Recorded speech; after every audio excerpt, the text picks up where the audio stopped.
Salah mengartikan kata dan ayat bisa membuat menjadi sesat.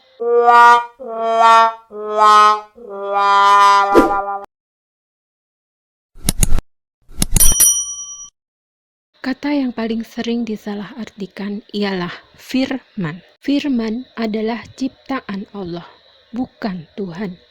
Firman artinya adalah perkataan atau ucapan Allah atau wahyu yang diterima oleh para nabi. Wujud firman bisa berupa Al-Quran atau Injil atau Taurat atau Zabur, bukan manusia, bukan nabi atau yang lainnya.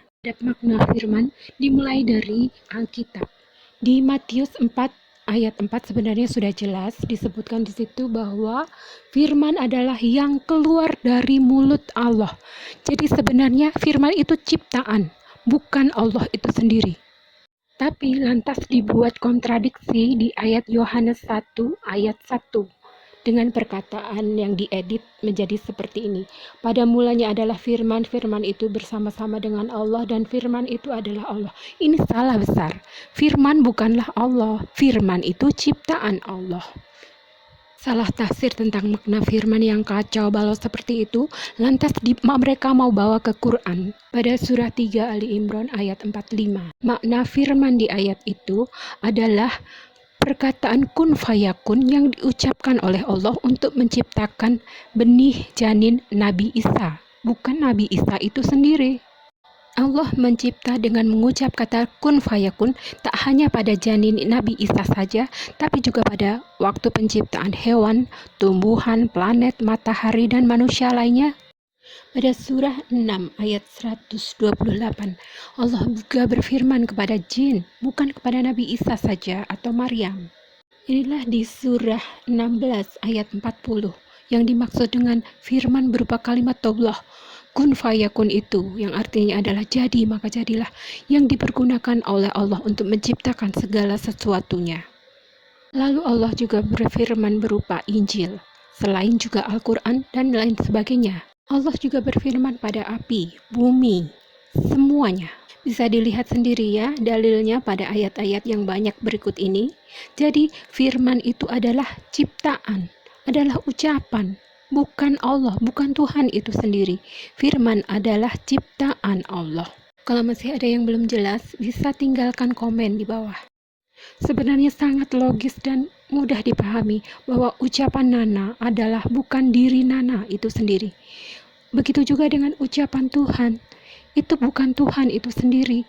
Firman Allah adalah ciptaan Allah, salah satu ciptaan Allah, bukan Allah itu sendiri.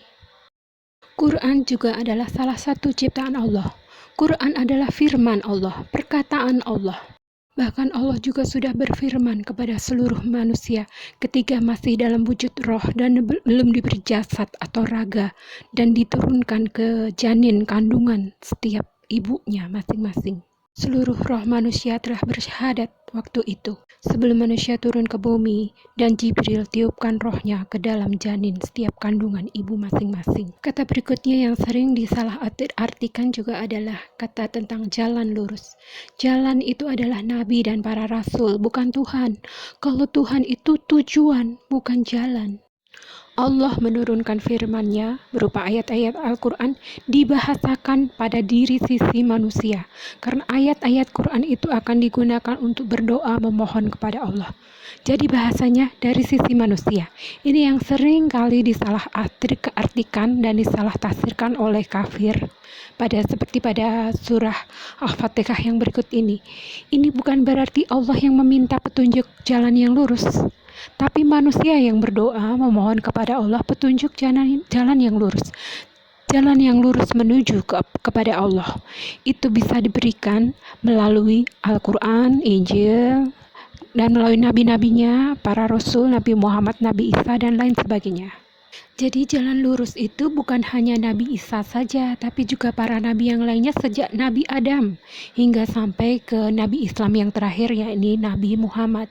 Kata kalimatullah itu juga maknanya adalah ucapan atau firman atau wahyu dari Allah. Salah satu ciptaan Allah, bukan Nabi Isa. Kalimatullah bukanlah Allah. Kalimatullah adalah ucapan ciptaan Allah, yakni berupa kalimat kun fayakun ketika Allah hendak mencipta sesuatu. Lalu juga dengan istilah juru selamat. Jadi Tuhan itu bukan juru selamat, tapi Tuhan itu adalah sumber keselamatan. Bagi yang ingin selamat, maka ikuti petunjuk jalan lurus dari Quran dan teladan Nabi yang ada pada hadis. Disebutkan di surah 5 Al-Maidah ayat 55 bahwa ada jaminan keselamatan dari Allah dan Rasul-Nya, yakni Nabi Muhammad, bagi manusia yang ingin selamat dan masuk ke surga. Lalu yang sering dia salah artikan juga adalah tentang Roh Kudus atau Rohul Kudus. Roh Kudus itu bukan Tuhan, tapi malaikat Jibril khususnya. Karena malaikat itu selalu taat dan patuh, makanya dia kudus, suci dan tidak pernah berdosa. Kalau Tuhan itu maha kudus, bukan sekedar roh kudus saja. Dan Tuhan itu bukan roh yang bisa mati setelah raganya rusak. Pada surah Al-Baqarah ayat 87 sering disalahartikan. Nabi Isa diperkuat dengan Rohul Kudus, diperkuat dengan Jibril yang membawakan ayat-ayat Injil kepada Nabi Isa. Itu maksudnya. Ini tak hanya berlaku bagi Nabi Isa saja, tapi juga pada para rasul lainnya yang sebelumnya, yang juga diperkuat oleh Rohul Kudus yang membawakan ayat-ayat kitab suci pada masing-masing nabi di setiap zamannya. Pada Nabi Muhammad juga, kepada Nabi Muhammad disampaikan ayat-ayat Al-Quran yang disampaikan oleh Rohul Kudus, malaikat Jibril. Disebutkan di surah An-Nahl ayat 102 bahwa Rohul Kudus yang membawakan Al-Quran kepada Nabi Muhammad. Lalu tentang roh atau ruh itu bukan Tuhan, tapi ciptaan Allah. Tuhan itu zat, bukan zat seperti yang disebutkan di Bible, yaitu zat api atau zat batu gunung.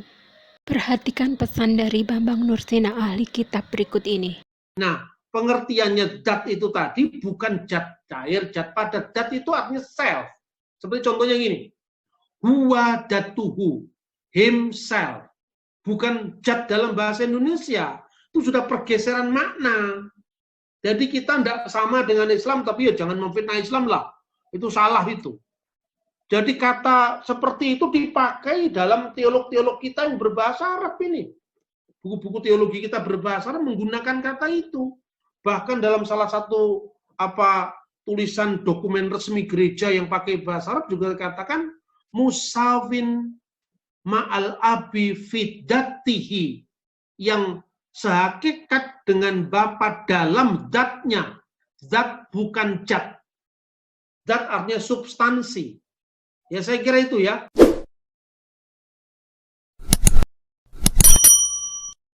Bible terjemahan bahasa Indonesia atau Alkitab seharusnya tidak menggunakan kata Allah dan Injil, karena itu sebutan khusus milik umat Islam yang ada hanya di Quran.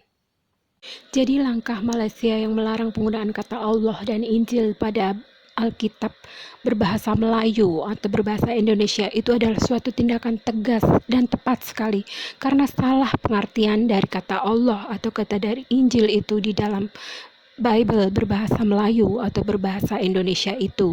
Kata Allah itu bukan kata bahasa Indonesia atau kata bahasa Melayu, tetapi nama khusus Tuhan Islam. Jadi yang disebutkan oleh Fatimah Sedekah berikut ini adalah salah besar.